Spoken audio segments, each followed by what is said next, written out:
What is up, bros? Me Josh here, and today's video is about ranked season. I know I've been doing lots of videos on ranked. I know, I'm sorry, but it's kind of the big topic when it is actually ranked season. This one's a little different though. I'm not talking about ships. I'm not talking about really anything like that. This is kind of the overall idea of how ranked works. Now, if you guys don't play ranked, what ends up happening is it is all a star-based system. So if I go here really quick, as you go up through the ranks, you start all the way back at 22 if you've never played it, 23 actually, sorry, and it's a single rank. And as you go up, then the stars get more and more up until I believe 15. Then it jumps to 3 stars, then to 10. Then it jumps to 4 stars, then to 5, and then 5 stars. So each win gets you a star. Each loss loses you a star. But if you are the top XP earner on the losing team, you save your star.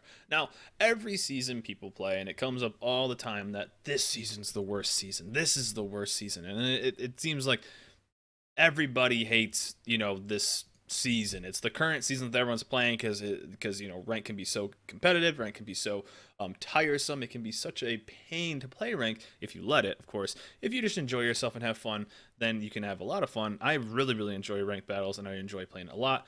I've been messing around a lot more this season and going out and getting the wins and getting your flag and stuff like that, and getting rewards ships if you've gotten them. But one of the main things is kind of how teams work, and it basically works.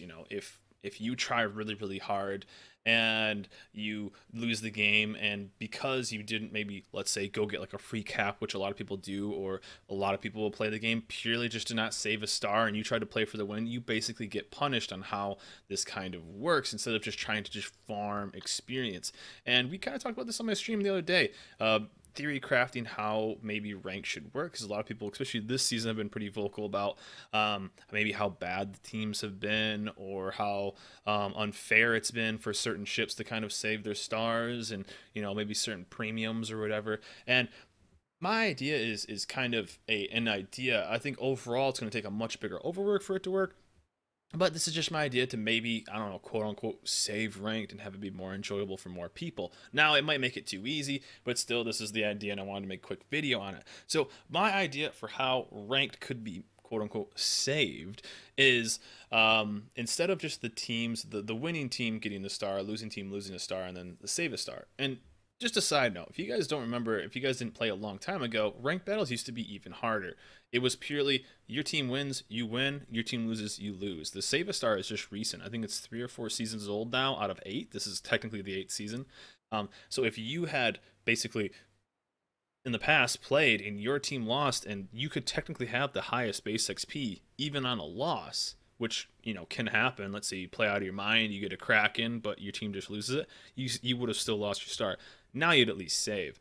But my idea is to basically take the top 7 base XP earners overall. Overall, so the top 7 base XPs will gain a star. These are the 7 hardest working players, the 7 hardest working players out of both teams. Now, of course, when you win, you still get the multiplier, so you do have a higher chance of keeping your star or having the higher XP than when you do. But let's say 2 people are working their asses off on the enemy team, and they just happen to have, that Takao or that Bismarck or whatever ship, insert whatever, that destroyer that doesn't get how radar works, or does not get that if you go broadside, you're going to get salvoed, or does not get that if you go broadside in the battleship, you're going to get beat to living hell by the enemy battleships. Let's just say you have a couple of those guys on your team and they really drag you down, but you still work your ass off and you go out there, but you just can't pull it off. You can only do so much. Those people deserve to play it. So my idea is top 7 overall will get to basically gain their star. The winning team, regardless, saves their star. Now, everybody on that winning team saves their star. But honestly, if that guy goes and YOLOs down the middle of a map and does nothing for your team, and basically you play a 6v7 the entire time, in my opinion, he doesn't really deserve to get part of that win. Now, if he wants to save, sure, you've earned that. You earned the no improvement to your star number. You've earned that. But to actually gain the star, I don't think it's quite earned that way. And in ranked, you want to definitely earn stuff. Or people that work on their ass off on the losing team, I think they earn to even gain a star. So basically, what it is, top 7 XP earners will then gain the star. the winning team, no matter what, even if they're outside of the top 7, will save their star, and then the remaining people on the losing team that don't reach the top 7 will then lose their star. So overall, this should keep the grind less. So overall, less games played. Now, World of Warships is a model. It's a free-to-play model. It's based around a grindy game. So taking that away, Wargaming probably won't do it. But overall, I think it might be a fun idea. I haven't seen a lot of objection to it whenever I've talked about it in my stream. And one thing that would be kind of interesting is they would have to kind of change up how XP is earned now. And that's kind of the overall, as I said earlier, kind of the bigger change World of Warships would need to do would be to actually go in and kind of change how XP works, because you get more XP for doing damage to destroyers because it's percentage based. So somebody just farming battleships, doesn't get enough, one destroyer capping. Let's use a perfect example is the tier 7 ranked and the Sims multiplier on its base XP. And the Sims had an insane multiplier, and it used to be called the joke I used on it was the USS Save a Star. Basically, if you were in the Sims and you went out and got a solo base cap in tier 7, you basically saved your star.